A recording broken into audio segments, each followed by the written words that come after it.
Bonjour Nicolas. Écoute, je suis très content de te recevoir pour cette nouvelle émission du Data Sommelier. Je discutais avec un confrère en Belgique, Yann Meskens, que je salue d'ailleurs, et en fait, on évoquait le fait que dans la data, on était très bien équipé d'outils de toutes sortes pour l'ingestion, le stockage, la data vise, qu'il y avait une profusion de livres de best practice sur comment faire la data stratégie, mais que finalement, il n'y avait pas tant de ça d'outils qui allaient encapsuler tout ce savoir et allaient proposer, je dirais, une façon de faire. Et il me dit, ben, va voir Yui ou Yui. Alors, on n'a même pas trop préparé l'émission. Je ne sais pas comment ça se prononce. Tu vas nous Yui, dire, Yui, très Yui. bien, voilà, bravo. Et donc c'est un confrère belge qui me dit, va voir Yui. Ils font des choses intéressantes en termes de data stratégie et de stratops. Donc voilà, c'est peut-être un terme qu'on va parcourir aujourd'hui. En tout cas, Nicolas, très content de te recevoir Merci de aujourd'hui. l'invitation. Donc, Content d'être là aujourd'hui et bonjour à Yann. Merci pour la recommandation, on va dire, et la mise en contact. donc voilà, aujourd'hui, c'est pas forcément voilà, on va pas aborder des sujets très techniques au sens où on le fait d'habitude dans cette émission. On va peut-être s'élever d'un cran et voir un petit peu justement les différentes approches qu'on a. On va parler de data stratégie, oui, mais comment? En fait, c'est ça aussi, hein. Et pourquoi, en fait? Voilà. Et pourquoi tu en es venu là, en fait? Et pourquoi, Avec ouais. oui, d'accord.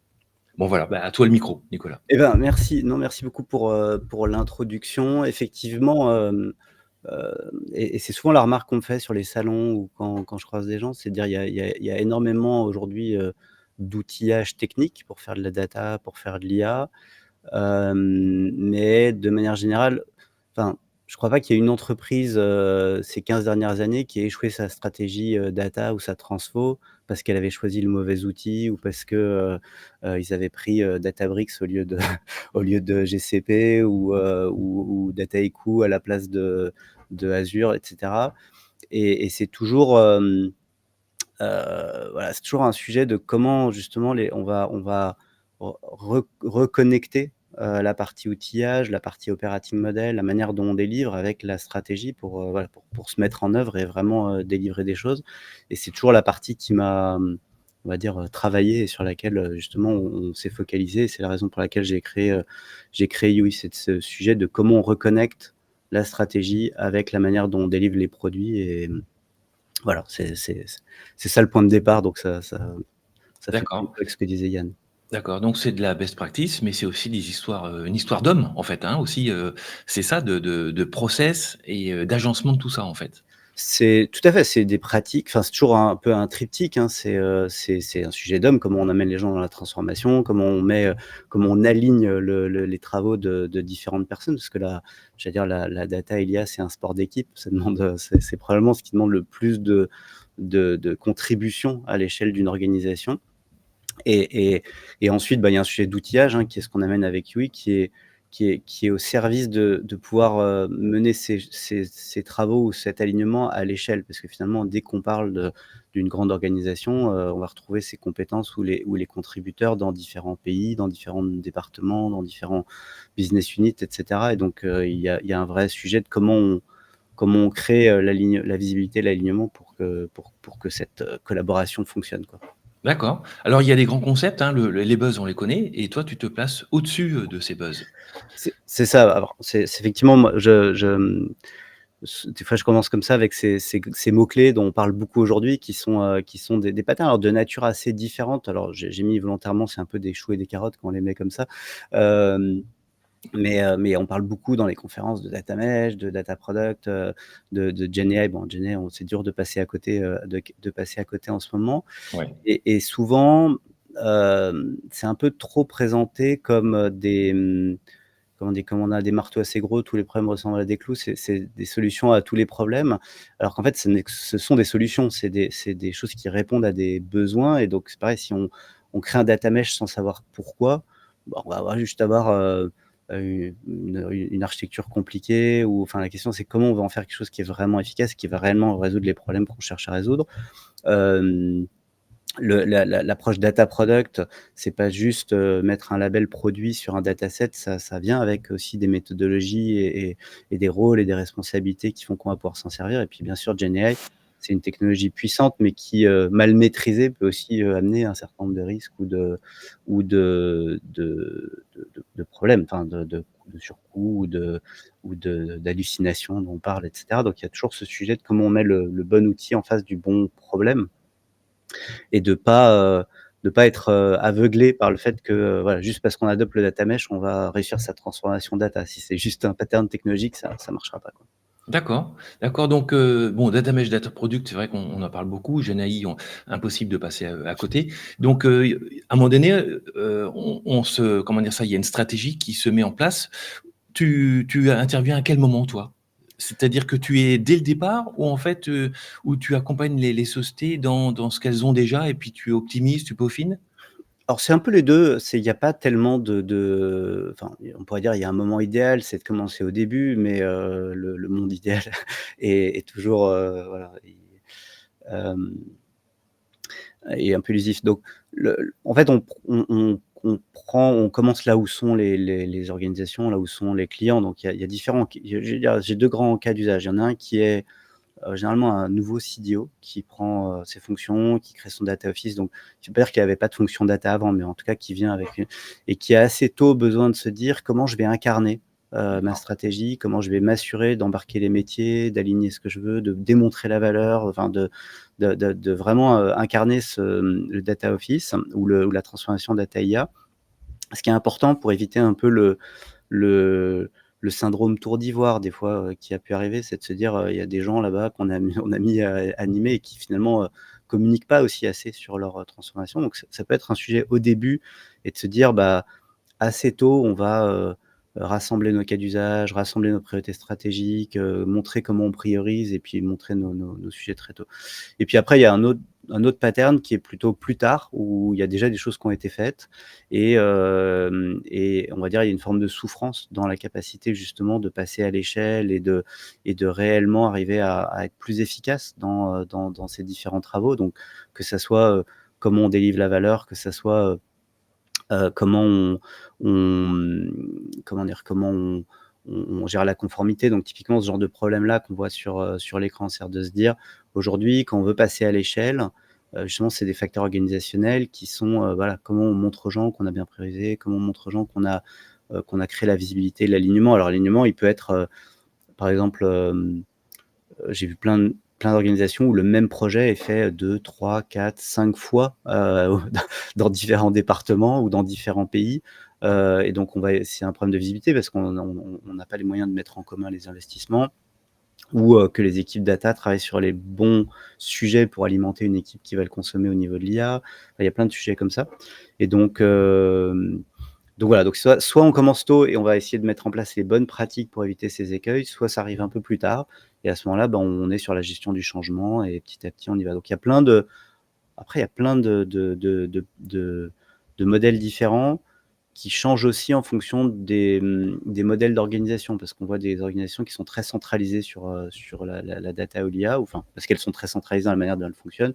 D'autres qui sont plus fédérées, donc avec ce qu'on appelle le hub and spoke, donc par exemple des équipes dans des business units ou dans des pays, puis des équipes centrales et du coup, ça va prendre des formes assez différentes. Ouais, bah, j'imagine qu'on traite pas un Michelin ou un BPCE, comme une scale-up, de 100 personnes. Voilà. Alors les problématiques peuvent être les mêmes, mais l'échelle est différente, c'est clair. Donc tu as une best practice, tu as un ensemble de composants que tu proposes dans ton offre, en fait. Donc tu arrives avec un est-ce qu'on peut dire que c'est un clé en main data stratégie? Alors p Non, pas vraiment parce que le je comment dire? Je crois pas tellement aux clés en main de la stratégie, data déjà, parce que justement la stratégie, une stratégie data IA, c'est jamais que comment on met la data, comment on met l'IA au service d'une stratégie, business. Donc c'est la base, elle est toujours là. C'est-à-dire que, D'accord. il y a même des gens qui disent en gros une stratégie data n'existe pas, c'est juste comment on injecte de la data et l'IA dans la stratégie business, ce qui est intéressant en soi.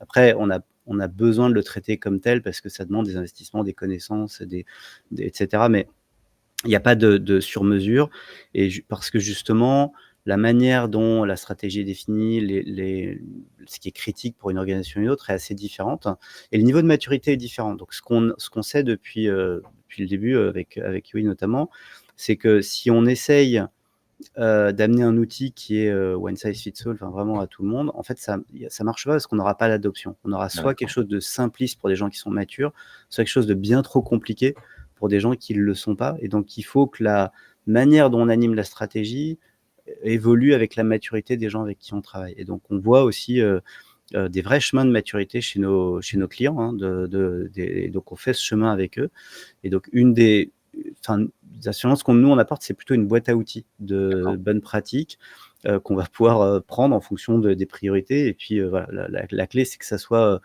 vraiment quelque chose sur lequel on embarque l'organisation. C'est la gestion du changement, hein, finalement. D'accord, donc ces bonnes pratiques, bah, tu les as peut-être stockées sous forme de template, peut-être Mmh. réutilisables, non? J'imagine que c'est ton savoir, c'est ton voilà, c'est ta best practice que tu as mis noir sur blanc dans un outil. C'est ça, c'est un ensemble de templates, d'outils, de templates et puis, de travail itératif des fois avec les clients pour que justement ils adoptent ces templates et ils les adaptent hem,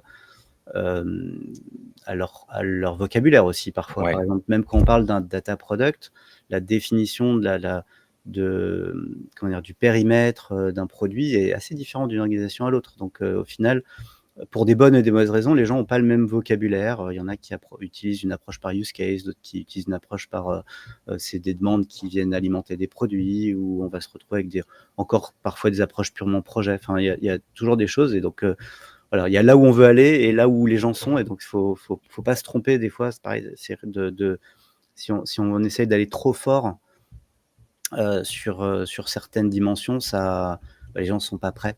Heu, Ouais. je prends l'exemple, il y a par exemple un framework du Gartner, de priorisation de use case qui est assez, intéressant, qui s'appelle le ROR, Risk Opportunity, Appetite and Return, qui est assez intéressant. Mais la grille d'évaluation de use case, il y a 120 questions. Donc si quand un métier vient, on leur donne un formulaire avec 120 questions auxquelles il faut répondre avant de soumettre leur demande, ils vont pas le faire. Ils vont envoyer un mail en disant: «Ton truc, c'est trop compliqué, débrouille-toi avec» et cetera et donc il y a toujours un sujet de se dire, bah, ces 120 questions, elles sont très intéressantes parce qu'elles permettent de comprendre enfin, on va dire l'exhaustivité des points auxquels il faut faire attention et ensuite il va falloir le simplifier ou Le rendre agréable.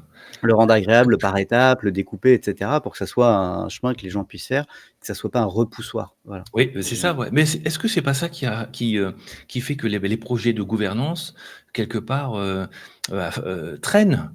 Parce que il y a pas d'adoption, finalement l'utilisateur final, ça l'embête de remplir des grilles, ça l'embête de déclarer des choses ou, d'être Tout contributeur. tout à fait. Alors c'est souvent, c'est assez intéressant d'ailleurs. J'avais une quote, alors c'est pas celui-là, c'est comme celui-là, qui est intéressant, qui vient du Gartner aussi, que j'aime bien parce qu'elle est très, contre-intuitive en fait. Ça rejoint un peu en gros, ils ont trouvé il y a quelques années maintenant que quand les organisations avaient positionné, l'amélioration de la qualité de données comme objectif stratégique, en fait, ça avait pas plus de chances de délivrer de la valeur, mais moins.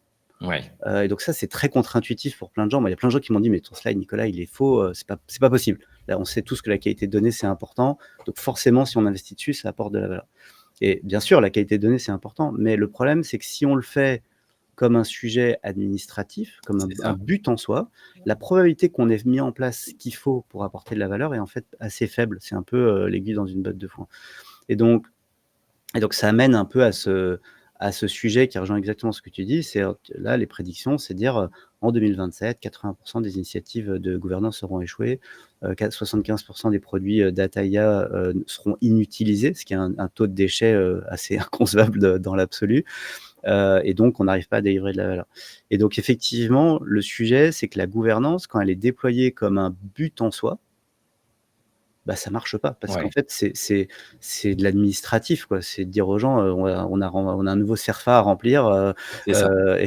et donc il faut remettre et c'est vraiment tout le travail pour nous, c'est de repartir de la finalité et de toujours de se dire comment on part de: «Qu'est-ce qu'on veut atteindre? comment on doit se transformer et du coup, quelles questions minimales, enfin, c'est qu'il faut se poser, mais en fait, il faut toujours prendre ce chemin par la valeur, en fait. C'est ça qui est important pour moi. D'accord, donc il faut être, simple, il faut plaire, il faut séduire, c'est ça? Ouais. Et tu amènes les projets comme ça? C'est ça, exactement. C'est on le prend, vraiment par cette question-là qui est, comment on va faire quelque chose qui est centré sur la création de valeur, bien sûr de manière éthique et responsable. Ça, c'est une manière d'embarquer les gens parce qu'aujourd'hui, on peut espérer, que dans les organisations, les gens sont, hem, les gens dans les métiers, ils ont envie d'apporter de la valeur, c'est leurs objectifs et cetera. Ils ont de plus en plus envie de le faire de manière éthique et responsable, ou en tout cas, c'est souhaitable. Et ensuite, il faut y aller, par étapes et voilà, guider les gens dans ce process-là. D'accord, donc j'imagine que tu as un framework, quelque Mmh. part, que tu suis ou enfin que tu recommandes, donc des étapes qui sont peut-être incontournables parce que, OK, tout n'est pas automatique quand même. Il y Mmh. a il y a peut-être un peu de «cerfa» entre guillemets quelque part, ou des choses enfin, il faut adhérer quand même à certains concepts. Tout à fait et c'est un peu ce qu'on appelle du coup l'approche StratOps. L'approche StratOps, c'est un terme, que m'a soufflé d'ailleurs, qu'utilisait un cabinet de conseil allemand. J'ai oublié leur nom et Bark peut-être? non, c'est Non? pas Bark, c'est pas bon, il y a des gens, il y a quelques personnes qui utilisent et puis il y a un gars qui s'appelle Boyan Angelov qui est allemand et qui enfin il est pas allemand d'ailleurs, je crois qu'il est bulgare, mais il habite en Allemagne, qui a écrit un bouquin et on a beaucoup parlé de ça et en fait, l'idée c'est de dire aujourd'hui tout le monde utilise, tout le monde connaît le DevOps, le DataOps, le MLOps et cetera qui ont pris de l'ampleur et d'où viennent ces sujets de DevOps? À la base, c'était de reconnecter le développement et le fait d'opérer le logiciel et en fait, le même problème existe d'une manière générale à un autre niveau entre la définition de la stratégie, la manière dont on le délivre et la manière dont on va pouvoir créer ces boucles de feedback pour se dire, la stratégie, c'est pas juste un document qu'on a écrit il y a 5 ans et qui va guider, ça n'existe plus. Elle doit, c'est quelque chose qui est vivant et donc qui doit, j'allais dire, si je fais le parallèle, il y a 20 ans, on faisait des logiciels où on faisait des logiciels et on les déployait au bout d'un an et demi. Il y a des versions comme ça assez longues et on est revenu à du delivery continu. D'accord. Et donc il faut cette boucle de feedback, il faut pouvoir, la créer par incrément. Donc voilà, la notion de StratOps, elle est importante pour, reconnecter la stratégie et l'operating model. Et donc avoir des choses qui sont exécutables, qui sont pilotées par la valeur, qui sont dynamiques avec des boucles de feedback. Et donc Tu derrière, le ouais, framework de haut niveau, on le découpe comme ça en d'accord. différents, ça c'est un exemple, hein, de blocs de bonnes pratiques, on va dire, auxquels il faut s'attacher et qu'on va pouvoir, comment dire? Voilà, déployer, D'accord. Alors tu vois, le commentaire que je me faisais, c'est que StratOps, ça me parle plus que gouvernance et pourtant c'est de la gouvernance. Mais, j'ai l'impression que gouvernance voilà, c'est le vilain petit canard, hein, de la famille du data management. Ça fait peut-être peur parce que gouvernance, gouverner, contrat et cetera. Alors que StratOps, ça me paraît beaucoup plus il y a un petit côté agile. Je comprends DevOps, je comprends DataOps et finalement je comprends assez intuitivement StratOps. mmh. Alors que gouvernance, je sais pas. Je comprends pas. Non, parce que, effectivement, le problème encore une fois, le problème du mot gouvernance dans l'absolu, c'est que c'est un mot uniquement défensif.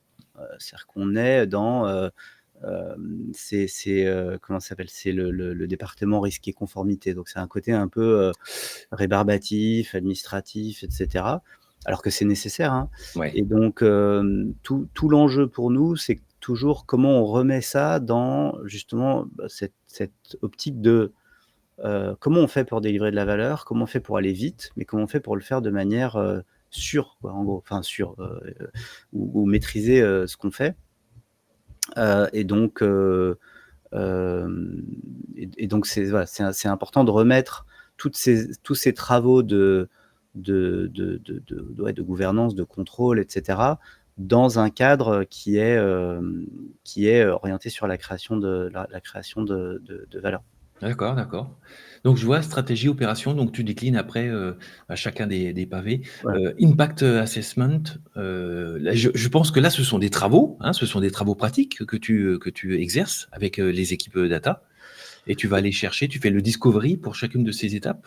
Alors, en fait, à chacune de ces étapes, on va pouvoir appliquer soit des frameworks, soit ou des modèles d'organisation. Donc c'est des pratiques qui viennent, derrière pour l'outiller, et qui font un tout, hein. Donc on peut le consommer brique par brique, mais on fait un tout. Donc par exemple, outcome assessment, l'idée c'est de dire, comment on va connecter, les différents investissements data ou produits data à des finalités. Donc ça, c'est comment on va voir la finalité.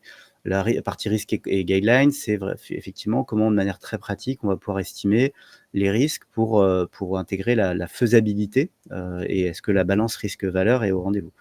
La gestion de portefeuille, avec cette sujet de gouvernance, c'est comment justement on va gérer à l'échelle l'inventaire de différents produits qu'on développe, leur cycle de vie, leur déploiement, leur réutilisation, et cetera. Donc c'est vraiment un sujet d'outillage du sujet de product management à l'échelle. Donc, parce que finalement, alors on n'en a pas trop parlé, mais la notion de produit, elle est importante, même si je l'ai cité un peu comme un buzzword au début, mais la notion de produit, elle est clé dans la transfo data parce que c'est tout ce qu'on fait, c'est pas juste un projet one shot. C'est-à-dire qu'on construit, on valorise des assets, on met à disposition des choses et ces choses, elles doivent vivre. Et donc la notion de produit, elle inclut 2 grandes dimensions pour moi. Le premier, c'est on construit des choses pour des gens, des clients, c'est client-centric finalement. Donc il faut vraiment toujours se dire, si je sais pas pour qui je construis mon produit, je construis pas un produit. Je fais des choses, mais voilà. Et le deuxième, c'est que ça a une durée de vie.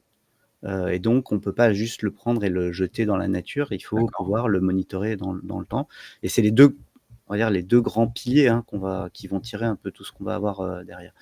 Donc et quand on fait de la data ou de l'IA, surtout très vite, on se retrouve à faire des dizaines de produits ou des centaines de produits à l'échelle d'organisation et donc comment on en gère encore une fois le portefeuille, que ça soit, des produits data, des produits analytics avec des dashboards, des produits d'IA.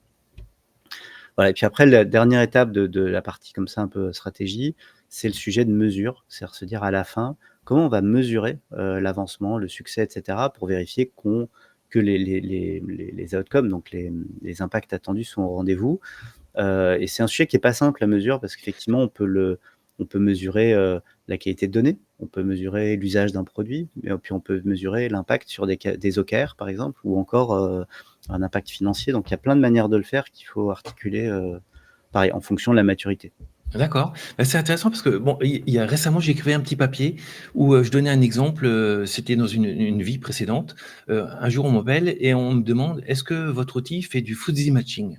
Alors, j'ai commencé à faire le discovery de ce projet-là et je leur demande: «Oui, OK, ça fait du fuzzy matching, mais pourquoi faire?» Mmh. Et la personne me répond: «Bah, c'est pour consolider toutes les informations qui remontent de points de vente, de de de, enfin, d'entités qui ne sont pas des filiales, donc avec des nomenclatures très variées, très diverses, et cetera». Et je leur demandais: «Mais OK, OK, mais pourquoi vous faites ça finalement?» Bah, c'est finalement pour, effectivement optimiser tout ce qui est tournée, vente, commerciale et affecter les bons commerciaux aux bons endroits. Parce qu'il s'est avéré qu'on avait, des commerciaux, bah, qui étaient, en surnombre à tel endroit et puis Mmh. en sous-nombre à tel autre. Et je leur demandais: «Mais oui, mais finalement, au-delà de tout ça, c'est quoi enfin, c'est quoi le but ou votre stratégie?» Et c'était en fait, c'était un grand retailer qui était numéro un et qui souhaitait le rester. Mmh. Et donc, est-ce que ça, finalement, ce genre de choses, on peut le mettre dans ton outil? C'est ça, hein? C'est-à-dire l'objectif premier, c'est rester numéro un sur le marché. Ça se décline en un certain nombre d'opérations, jusqu'à l'opération la plus technique qui est la remontée, technique de données commerciales de points de vente. C'est ça, hein. C'est par exemple là, c'est un exemple, de la partie outcome. En fait, il y a plein de frameworks qui existent pour le faire, mais c'est toujours ça va partir de quel est l'objectif de l'entreprise et derrière quels sont les grands leviers, métiers, hein, qu'on va identifier. Donc de se dire, on veut faire, des actions marketing, on veut faire des actions de nouveaux produits à lancer, on veut, pour rester premier, on va identifier des leviers qui sont avant tout des leviers, métiers et donc ça, c'est un exemple d'une cartographie que j'avais fait rapide, qui prend différents frameworks comme ça du marché qu'on va pouvoir mettre dans Yui. Et donc effectivement, on va partir peut-être de cette vi bah, si on prend l'exemple de Edge là, qui est un livre, assez intéressant. On part de la vision qu'on veut atteindre, les objectifs qu'on se donne pour l'atteindre. Les paris, c'est par exemple, voilà, sur quel type d'investissement on choisit de parier pour aller vers ça. Et puis derrière, les investissements qu'on va faire pour soutenir ces paris. qu'on peut connecter après avec cette notion d'horizon de McKinsey qui est toujours intéressante, qui est aussi de se dire quels sont les paris à court terme, à moyen terme, ou ceux qui sont transformatifs pour les 3 à 5 prochaines années, parce que derrière, ça aussi change un peu la manière dont on va mesurer la valeur. Si on se dit, je fais quelque chose pour transformer, et qu'on on utilise des éléments de mesure court terme, bah, ça marche jamais. La recherche du ROI marche plus. Pour ça, dire qu'on ne parle pas toujours de ROI, qui est un terme qui est un peu dangereux parfois, parce que la recherche de ROI a tendance à ramener les choses à une notion de retour sur investissement court terme, alors que moi, ce qui m'intéresse, c'est la notion de valeur. Est-ce qu'on est d'accord qu'on apporte de la valeur, et est-ce qu'on est sur le chemin de là où on veut aller? Et parfois, c'est plus dur qu'un ROI purement financier à court terme. Enfin, en tout cas, il faut le regarder avec prudence. D'accord, c'est peut-être, plus, «bienveillant» entre guillemets, cette approche-là. Parce que ROI, ça peut être mécanique, est-ce que tu me fais gagner de l'argent? Ou C'est est-ce qu'on en sauvegarde quelque part de l'argent? C'est très mécanique et c'est très très mécanique, et c'est, encore une fois, il ne faut pas se tromper que si on a une vue que court terme, ça marche pas. Et il y a plein de sujets, enfin, voilà, donc d'ailleurs, c'est un des enjeux des stratégies data, hem, dans lequel c'est un des pièges dans lequel, on voit les gens tomber parfois, c'est que si on fait que des choses court-termistes, bah, ça transforme pas. Donc on apporte de la valeur, mais c'est pas extraordinaire. Et si on fait que des choses très ambitieuses, et ben, en fait, on va perdre les gens avant d'avoir pu prouver. ouais, d'accord. Et donc il faut trouver un moyen, et ça revient à ce sujet d'agilité ou de découpage itératif, c'est comment on montre qu'on apporte de la valeur progressivement vers des objectifs plus grands, et comment on combine, du court terme, enfin voilà, c'est pas trivial, mais il faut arriver à avoir la bonne étape. Et ça rejoint, beaucoup de projets même par exemple des projets de data mesh qui échouent ou qui ont échoué ou qui vont échouer, si je suis un peu, négatif. Parce que justement, il y a des organisations qui ont réussi à vendre le fait qu'ils allaient passer, 18 mois, 2 ans à créer un data mesh, et qu'ensuite ça apporterait de la valeur.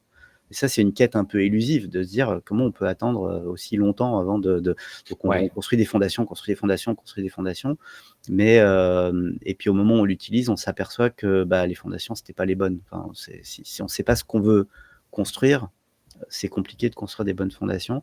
Et ça a l'air peut-être évident en le disant comme ça, mais alors le nombre d'organisations qui sont focalisées sur, on va d'abord faire les fondations et ensuite on verra, est assez effrayant pour moi. d'accord. Alors, bon, tout paraît clair, on a ces concepts-là, on a la vision, on a la fondation et à un moment donné, on tombe dans le pratique. Mmh. Comment ça fonctionne en fait? C'est ça? Quelles sont les interfaces? Quels sont les composants qui sont absolument nécessaires pour mettre ça en place? Grosse question. En fait, je reviens un petit peu à comment dire? Je vais prendre ce slide-là, je pense. En fait, nous, ce qu'on essaie de dire, c'est il faut avoir, une vision claire des objectifs. C'est-à-dire qu'il faut globalement refaire le lien, ce qu'on appelle le value lineage, entre ces objectifs de l'entreprise, les cas d'usage ou les initiatives qu'on a identifiées, derrière les investissements technologiques, pour être sûr d'avoir toujours en ligne de mire, la manière dont on va pouvoir, enfin, la manière dont, voilà, comment on priorise les investissements et pourquoi. Ça, c'est D'accord. même de manière très simple, il faut avoir ça.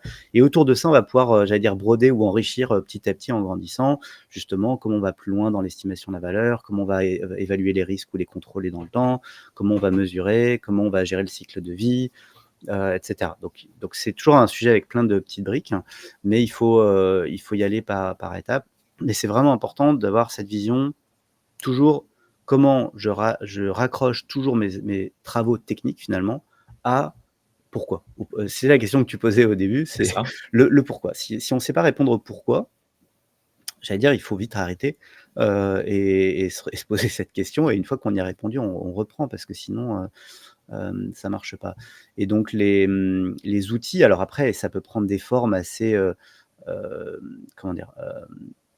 Visuel. Ça, c'est un exemple un screenshot de Yui, qu'on utilise et qui est assez puissant dans les organisations. Donc, ce qu'on voit dans cet exemple-là, c'est que quand on part à gauche, on trouve des priorités stratégiques, d'une organisation. Donc c'est un exemple, hein, c'est vraiment ça doit être le langage du métier, par exemple, améliorer le revenu par client, et cetera.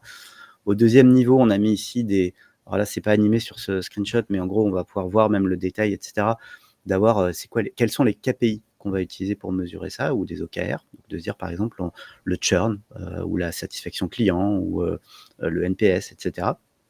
Et derrière, on va retrouver, nos cas d'usage, donc quelles sont les initiatives data ou IA qu'on a identifiées pour ça. Et puis tout à droite, on va retrouver justement les investissements techniques ou les produits, dont on a besoin pour délivrer ça. Et donc là, pareil, si on zoome, on va retrouver, on va pouvoir voir, les produits d'IA, les produits data, leur qualité de données, et cetera. Et donc pouvoir faire le lien d'un côté, c'est-à-dire si je suis métier, je vais pouvoir vraiment comprendre, quelle est la stratégie data qui a été mise en place et vers où on va. Mais de l'autre côté, ça permet aux équipes techniques en prenant un produit, de refaire le lien, de se dire, ce produit-là, il va servir tel use case et il va avoir tel impact. Donc je peux aussi créer comme ça mon business case d'une certaine manière, de dire, si j'investis sur la qualité de données ici, je vais pouvoir avoir tel impact, dessus. Et ça, D'accord.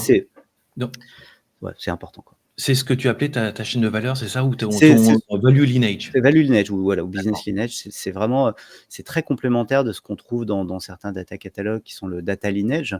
Data Lineage, c'est très puissant, mais ça reste un outil très technique Ouais, aujourd'hui c'est dans la manière dont technique. il est très technique. Donc moi, ce que je dis souvent, c'est que de croire que le Data Lineage va adresser les questions des métiers, c'est un peu, on va dire, illusoire.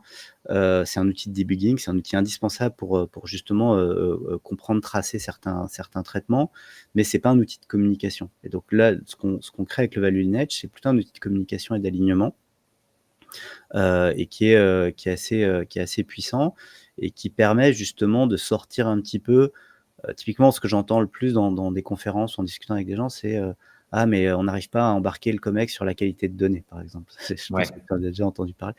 Et c'est toujours un statement, on va dire, intéressant, mais qui est normal. C'est-à-dire que pourquoi les gens s'intéresseraient à la qualité de données en soi? C'est un sujet technique, et donc si on l'exprime juste comme ça, c'est jamais intéressant. Si par contre on vient dire, pour permettre de faire telle prédiction sur le churn, on a tel problème sur, les données clients parce qu'on n'a pas la complétude, ou on a des doublons, ou on a, et cetera, et donc je ne peux pas t'amener l'information que tu veux parce que cette donnée-là, il faudrait changer des choses.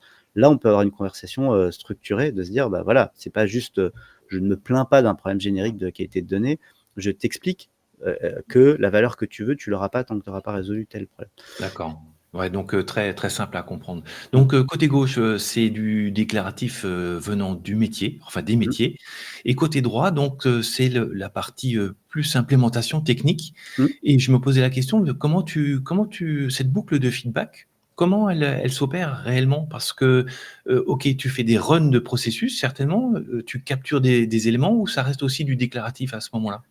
C'est toujours un mélange entre les 2. C'est-à-dire que on peut automatiser la récupération des éléments techniques, par exemple, les métriques de justement de qualité de données, métriques d'usage, l'avancement des projets qui viennent d'un outil comme Jira. On va pouvoir se connecter à un catalogue de données, un outil de qualité de données, un outil de différents outillages comme ça. Et mais derrière, il y a toujours un sujet humain. Par exemple, le sujet de l'attribution de la valeur, on ne peut D'accord. pas l'automatiser complètement, parce que le churn, il a plein de vecteurs qui impactent le churn, donc il y a un choix, et ça, c'est important, et c'est aussi un sujet sur lequel beaucoup de CDO luttent. C'est qu'ils croient que c'est à eux de démontrer la valeur qu'ils apportent, et un point qui est vraiment important pour moi, c'est qu'il faut remettre la responsabilité de la valeur au, au métier. D'accord. C'est-à-dire qu'en fait, c'est important de dire, c'est le métier qui demande des cas d'usage, c'est le métier qui a besoin de produits, donc c'est à lui de savoir la valeur qu'il va en retirer, et c'est à lui de la démontrer. Et ça, dans le chemin, c'est vraiment important, et ça fait partie des process qu'on anime derrière, de pouvoir dire: Finalement, on a, vous devez nous justifier d'une certaine manière pourquoi comment on va prioriser, de donner de la matière pour ça, et derrière, on aura besoin de vous pour faire le suivi par exemple tous les mois, tous les trimestres, tous les 6 mois, ça dépend un peu de quelle est la valeur on a réellement, apportée avec ça. Parce que derrière, ça vient informer le cycle de vie, produit. Par exemple, ça va permettre de dire: «Est-ce qu'on doit, réinvestir sur ce produit? Est-ce que, on peut le réutiliser? Est-ce qu'il faut l'arrêter parce que finalement on a fait un pari, on a construit un truc, ça ne sert à rien, ou ça marche pas?» Ça peut arriver, c'est pas très grave en soi si on sait aussi, décider qu'il faut, faire autre chose. D'accord. Ah, c'est vrai qu'on met beaucoup de pression sur les CDO, mais c'est vrai que la valeur, c'est à la métier de l'inventer en fait, hein, ou de la, Le voilà, la CDO, créer. c'est un ouais, il est là pour animer la transformation, mais dire que c'est à lui d'être responsable d'apporter de la valeur avec la donnée à l'organisation, je trouve que c'est un peu enfin, oui, il est responsable de ça parce que c'est à lui comment dire? D'insuffler des choses. C'est un rôle de les rôles de transformation sont toujours durs, mais il faut bien responsabiliser les métiers sur dire que le fait de démontrer la valeur, elle ne peut venir que par eux et et s'ils veulent pas jouer le jeu, en vrai, bah, c'est compliqué parce que ça veut dire que de toute façon, on est équipé pour échouer d'une certaine manière parce que on n'a pas la bonne articulation pour, justement, le bon partenariat, quoi. D'accord. Alors là, j'ai bien compris, donc tu as ton value lineage, donc c'est cette finalement, c'est cette big picture, c'est ton projet global et je crois que tu as quelques screenshots complémentaires qui permettent de descendre un peu plus finement dans le produit, enfin plus en détail. Oui, tout à fait. Alors après, on va trouver, nous, on va pouvoir retrouver des vues assez différentes. Alors là, elles sont assez petites, mais c'est un exemple où on retrouve, par exemple, à gauche, justement nos inventaires de cas d'usage, des matrices de priorisation pour justement arriver à communiquer, sur l'inventaire, comment on priorise, différents dashboards pour communiquer sur le delivery ou des vues, beaucoup plus détaillées où on va retrouver par exemple, ici on parlait du data mesh tout à l'heure. Par exemple, là, on est sur la vue du détail d'un data domaine et dans ce domaine, on va pouvoir le décrire, dire qui en est responsable, comment est la qualité de données au travers de ce domaine et puis justement cette cartographie encore en bas qui est de se dire, bah, quels sont les produits qui sont dans ce domaine d'un côté, mais aussi, quels sont mes impacts, hem, mes impacts métiers ou stratégiques, de l'autre. Où on peut avoir des vues, très orientées, comme ça, par exemple même de décrire, dans le produit les objectifs métiers, les KPI qu'ils soutiennent et donc de pouvoir naviguer. Donc ça permet en fait, l'idée, c'est toujours de pouvoir naviguer, depuis plein d'angles de vue, de partir. Pour les métiers, ils peuvent partir de leurs priorités stratégiques. Pour les équipes techniques, ils vont partir d'une vue, plus, mes domaines de données, mes produits data. Pour des chefs de projet ou de produits, ils vont partir du produit ou du use case et cetera, pour comme ça, créer toutes les différents, préoccupations qui existent autour de cette notion de portefeuille. OK, très bien. Donc j'imagine que c'est une solution, SaaS, Oui, certainement, c'est tout à ça? fait. Donc en termes de prérequis, j'imagine il y a pas besoin de grand chose pour démarrer, non?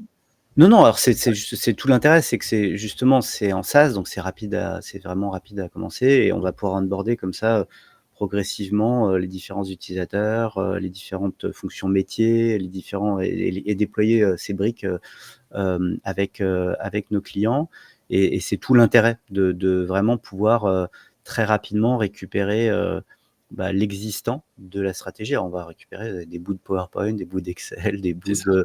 parfois qui peuvent être faits dans des bouts de SharePoint. Enfin, il y a voilà, on prend l'existant, on crée, un peu l'ossature, du portefeuille et autour de ça, on va pouvoir, brancher comme ça, enfin, étendre, de manière un peu organique, Heu et et et finalement, systématiser certains process pour aller déployer, comme ça. Alors des choses qui sont des fois définies de manière informelle ou qui sont, lourdement, manuelles quand il faut consolider les 150 fichiers Excel tous les mois pour faire le reporting au COMEX et cetera.